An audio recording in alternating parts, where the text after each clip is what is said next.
भारतीय बाजार में कौन सी कार नंबर 1 थी, कौन सी नंबर 2, कौन सी नंबर 3, यह तो बात करेंगे, लेकिन उससे पहले आपके साथ शेयर करूंगा कौन सी कंपनी ने सबसे अधिक कारें बेची है और कौन सी रही है नंबर 2 से और तीसरे पर। मैं हूं आपका होस्ट अमित और आप देख रहे हैं आस्क कार गुरु। जुलाई मंथ की सेल्स रिपोर्ट आ चुकी है। सबसे पहले नंबर पर as usual Maruti Suzuki 97,768 unit बेची है जुलाई मंथ पे, जबकि इन्होंने जुलाई 2019 में बेची थी 96,478 यूनिट, यानी पिछले साल जुलाई मंथ के मुकाबले इस साल जुलाई में 1.3% ज्यादा कारें बेच ली हैं। सेकंड नंबर पर Hyundai मोटर्स, जिसने बेची है 38,200 कार्स। पिछले साल इन्होंने जुलाई मंथ में बेची थी 39,010 कारें, यानी पिछले साल के मुकाबले 2.1% यह नीचे रहे। थर्ड नंबर पर रही है टाटा मोटर्स, जिसने बेची है 15,012 यूनिट, जबकि पिछले साल इन्होंने जुलाई मंथ में बेची थी 10,485 यूनिट, जो कि पिछले साल के मुकाबले 43% ज्यादा है। अब बात करते हैं चौथे नंबर पर महिंद्रा की। महिंद्रा ने बेचा है 10,904 यूनिट, पिछले साल बेची थी इन्होंने 16,024 यूनिट, जो पिछले साल के मुकाबले 32% डिक्लाइन है। पांचवें नंबर पर है किया मोटर्स, जिन्होंने बेची है 8,502 यूनिट। किया मोटर्स पिछले साल जुलाई मंथ में कोई कार नहीं बेची थी, क्योंकि उस समय कंपनी ही इंडिया में लॉन्च नहीं हुई थी। अगस्त मंथ से इनकी शुरुआत हुई थी, तो अब अगले महीने हो सकता है आपको और इन्फॉर्मेशन मिले कि पिछले साल के मुकाबले कैसा रिपोर्ट रहा है।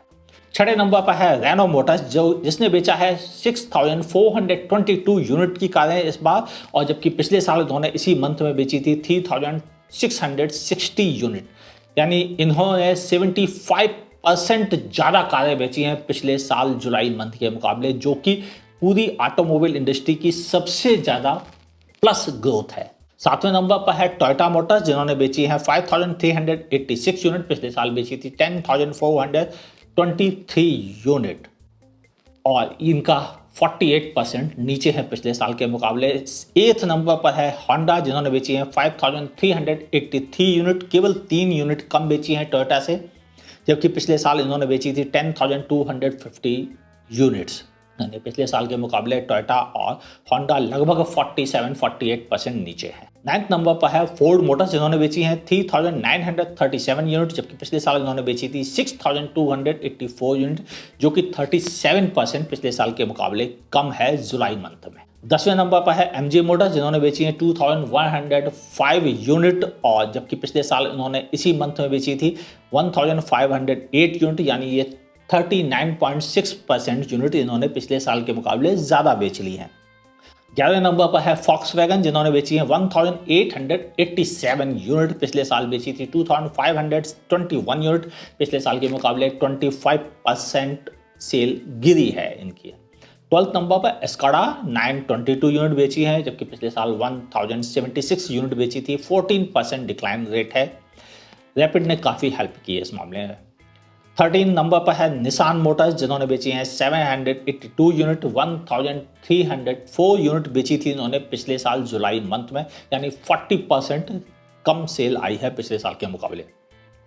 14th नंबर पर है जीप ग्रुप, जो कि जीप फीट ग्रुप कहलाता है, FCA, उन्होंने बेची है 400 कार्स, और पिछले साल उन्होंने बेची थी 511 यूनिट जुलाई मंथ में। अब आपको एक चीज़ क्लियर कर देता हूँ, कन्फ्यूजन है तो वो ये कि क्या यह कारें कस्टमर्स ने खरीदी हैं? नहीं, यह कारें कंपनी ने अपनी फैक्ट्री से निकालकर डीलर्स की शोरूम्स तक पहुंचाई है। ये वो सेल्स फिगर है। इन्हें एक्चुअल सेल्स फिगर नहीं कहना चाहिए लॉजिकली, लेकिन यह आपको काफ़ी हेल्प करती हैं एक्चुअल फिगर्स को समझने में, इसलिए इनको शेयर करना ज़रूरी बन जाता है। एक्चुअल फिगर्स का आइडिया इसलिए नहीं लग पाता है, इंडिया में कई हजार डीलर्स है, उन हजार डीलर्स का डेटा किसी एक जगह इकट्ठा नहीं हो पाता है, अलग अलग यूनियन होने की वजह से डीलर्स की, इसलिए उसको शेयर करना इम्पॉसिबल हो जाता है। हाँ, कुछ कंपनीज या कुछ यूनियन एक ऐसा डेटा जरूर शेयर करती हैं जो कि रजिस्ट्रेशन ऑफिस से मिला हुआ डेटा होता है। उसमें भी दिक्कत ये होती है कि लोग कार पहले खरीद लेते हैं, रजिस्टर 2 महीने बाद कराते हैं, तो भी वो डेटा एक्यूरेट नहीं हो पाता है। अब बढ़ते हैं कौन सी कारें ज़्यादा बिकी हैं, क्योंकि वह सबसे ज़्यादा इम्पॉर्टेंट रहता है हमेशा की तरह। पहले नंबर पर जो कार सबसे अधिक बिकी है वह है मारुति सुजुकी की आल्टो। आल्टो एक लो बजट कार है, हमेशा ही ज़्यादा बिकती है, तो इस बार अगर ज़्यादा बिकी है तो कोई चौंकने की ज़रूरत नहीं है। 13,654 यूनिट बिकी है, जबकि पिछले साल जुलाई में उन्होंने बेची थी 11,577 यूनिट, यानी 18% उनको भी ग्रोथ मिली है आल्टो की सेल में।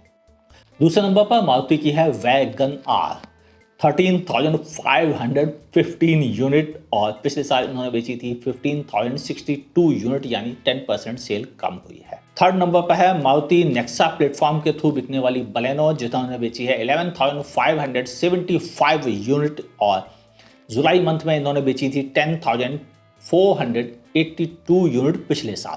फोर्थ नंबर पर इस समय मौजूद है हुंडई मोटर्स की क्रेटा, 11,549 यूनिट इन्होंने बेची हैं, जबकि पिछले साल इन्होंने बेची थी केवल 6,585 यूनिट्स, यानी ये 75% ज़्यादा बेच पाए हैं पिछले साल के मुकाबले। नई क्रेटा है, लोगों में उत्साह ज़्यादा है, इसलिए यह फिगर्स ज़्यादा है, इन्हें आगे भी ज़्यादा रहेंगी, यह तो वक्त बताएगा। फिफ्थ नंबर पर है मारुति सुजुकी की स्विफ्ट, जिसने बेची है 10,173 यूनिट, और जबकि पिछले साल बेची थी 12,677 यूनिट, 20% कम है पिछले साल के मुकाबले सेल स्विफ्ट के। सिक्स नंबर पर है डिज़ायर, जो 9,046 यूनिट इन्होंने बेची हैं, जबकि पिछले साल बेची थी 12,923 यूनिट, 30% डिक्लाइन हुई है पिछले साल के मुकाबले। और अब सेवन्थ नंबर पर है इस समय मारुति सुजुकी की आर्टिगा, 8,504 यूनिट बिकी हैं, जबकि पिछले साल इन्होंने बेची थी 9,222 यूनिट्स, 8% कम है। आठवें नंबर पर है मारुति सुजुकी की इको, 8,501 यूनिट बेची है, जबकि पिछले साल इन्होंने बेची थी 9,814 यूनिट, और इस तरह से इको 8वीं सबसे अधिक बिकने वाली कार बन गई है जुलाई मंथ में। यह 13% पिछले साल के मुकाबले कम है। वजह यह कि कुछ मैन्युफैक्चरर्स की कुछ कारें बहुत पिछड़ गई हैं, जिसकी वजह से कुछ ऐसी कारें ऊपर आ गई हैं जिनके पास कोई कॉम्पिटिटर नहीं है। 9वें नंबर पर हुंडई मोटर्स की i10 ग्रैंड है, जो बिकी है 8,368 यूनिट, जबकि पिछले साल जुलाई मंथ में बिकी थी केवल 5,081 यूनिट, यानी 65% इसको भी ग्रोथ मिली है, और 75% ग्रोथ मिली थी क्रेटा को, जो ताजुब की बात है। 10th नंबर पर है किया मोटर्स की सेल्टॉस, जो 10वें नंबर पर मौजूद है 8,270 यूनिट। यह कार पिछले साल अगस्त मंथ में लॉन्च की गई थी, और इसलिए पिछले साल का डेटा मौजूद नहीं है जुलाई मंथ का। अब बात करें कौन कौन सी कंपनी ने कौन कौन सी खास कारों पर फोकस किया है और वह ज़्यादा बिकी है पिछले कंपैरिजन को अगर आप ध्यान से देखें तो सबसे पहले बात कर लेते हैं मारुति सुजुकी की और उनकी बात को समझते हैं। सबसे अधिक जो बिकने वाली 5 कारें हैं उनकी, उसमें है आल्टो 13,654 यूनिट, सेकेंड नंबर पर Wagon R 13,515 unit, third number पर बलेनो 11,575 यूनिट, फोर्थ नंबर पर है स्विफ्ट 10,173 यूनिट, और फिफ्थ नंबर पर है डिज़ायर 9,046 यूनिट। अब मारुति के बाद चलते हैं दूसरे मैन्युफैक्चरर की तरफ और समझते हैं उन्होंने क्या बेचा है। सबसे पहले बात कर लेते हैं महिंद्रा की। महिंद्रा की टॉप 5 जो कारें हैं उनमें पहले नंबर पर है बोलेरो 4,360 यूनिट, और सेकंड नंबर पर है स्कॉर्पियो 3,135 यूनिट, थर्ड नंबर पर है 2,519 यूनिट के साथ XUV 300 बहुत अच्छा परफॉर्म कर रही है, और फोर्थ नंबर पर मौजूद है XUV 500 जिसने बेची है 813 यूनिट, और KV 100 केवल 51 यूनिट बिकी हैं, केवल 51। बहुत चौंकाने की बात है क्योंकि KV उतना अच्छा परफॉर्म नहीं कर पा रही है। अब बात करते हैं टाटा मोटर्स की। टाटा मोटर्स की टॉप 5 सेलिंग कारें ही हैं केवल, और छठी कार जो उनकी हेक्सा है वह है BS6 ना आने की वजह से उसकी कोई सेल्स फिगर नहीं मौजूद है। तो टॉप 5 ध्यान से सुनिए। पहले नंबर पर है टियागो 5,337 यूनिट, उसके बावजूद भी यह कार टॉप 10 में नहीं आ सकी। सेकेंड नंबर पर है नेक्सॉन 4,327 यूनिट बिकी है, पिछले साल के मुकाबले 29% ज़्यादा बिकी है नेक्सॉन की। थर्ड नंबर पर है अल्टोज 3,636 यूनिट, और यह अपने सेगमेंट में तीसरी सबसे अधिक बिकने वाली कार बन गई है आफ्टर i20। पहले नंबर पर अभी भी बलेनो मौजूद है। टाटा की चौथी कार जो सबसे अधिक बिकी है वह है हैरियर 985 यूनिट बिकी है, पिछले साल इसी मंथ में 740 यूनिट बिकी है, यानी 3% थोड़ा बढ़ोतरी हुई है इस कार में। और 5वें नंबर पर है टिगोर, 727 यूनिट बिकी है केवल, और पिछले साल के मुकाबले 28% सेल इसकी भी गिरी है। अब बात करें हुंडई मोटर्स की तरफ से, क्योंकि हुंडई एक बड़ा ब्रांड है, इंडिया में दूसरा सबसे बड़ा ब्रांड है इस समय, जो सबसे अधिक गिनती में बिक रहा है। 19% मार्केट शेयर है। पहले नंबर पर है मारुति 49% मार्केट शेयर के साथ, और तीसरे नंबर पर है टाटा मोटर्स। क्रेटा 11,549 यूनिट बिकी है, पिछले साल 6,585 के मुकाबले बेहतर सेल रही है। सेकंड नंबर पर है ग्रैंड i10 868 यूनिट, पिछले साल के मुकाबले 65% का उछाल है। थर्ड नंबर पर है वेन्यू 6,734 यूनिट, जो पिछले साल 9,585 यूनिट से सेल इसकी कुछ कम हुई है। फिफ्थ नंबर पर है एलीट i20 6,344 यूनिट, 9,012 यूनिट बिकी थी पिछले साल जुलाई मंथ में। और इस तरह से इसकी पांचवी सबसे बड़ी कार बनती है वर्ना, 1906 यूनिट बिकी है, पिछले साल इन्होंने बेची थी 1890 यूनिट, यानी पिछले साल जुलाई मंथ के मुकाबले इस मंथ उन्होंने 1% ज़्यादा सेल की है। बाकी कारों को इसलिए शामिल नहीं कर रहा हूँ, अगर सबकी लिस्ट बनाने लगा तो बहुत ज़्यादा लंबी लिस्ट बन जाएगी। मारुति के पास भी लंबा पोर्टफोलियो है, हुंडई के पास भी काफ़ी लंबा और बड़ा पोर्टफोलियो है।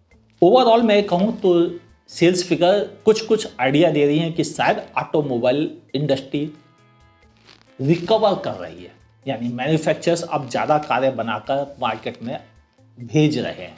अब यह मार्केट से बिक पा रही हैं या नहीं, यह आइडिया लगेगा अगले 1-2 महीनों की सेल्स फिगर को देखकर। अभी यह पता चल रहा है कि टॉप 10 में कुछ मैन्युफैक्चरर्स अभी भी शामिल नहीं हो पाए हैं जिनको शामिल होना चाहिए था। ये इन्फॉर्मेशन आपको कैसी लगी? अच्छी लगी हो तो लाइक का बटन दबाइए, नहीं अच्छी लगी डिसलाइक का बटन दबाइए, लेकिन मेरा इस पर कोई रूल नहीं है। मैं सिर्फ एक फिगर्स गिनकर आपको बता रहा हूँ जो बिकी हैं। तो जो भी इन्फॉर्मेशन है वह तथ्यों पर आधारित है। अगर आप ऐसी ही बेहतरीन इन्फॉर्मेशन, कारों के रिव्यू वगैरह देखना चाहते हैं तो हमारे चैनल को सब्सक्राइब कीजिए, बगल में दी हुई नोटिफिकेशन बेल भी दबाना ना भूलिए। मुलाकात होगी आपकी और हमारी अगले किसी वीडियो में। देखते रहिए आस्क कार गुरु।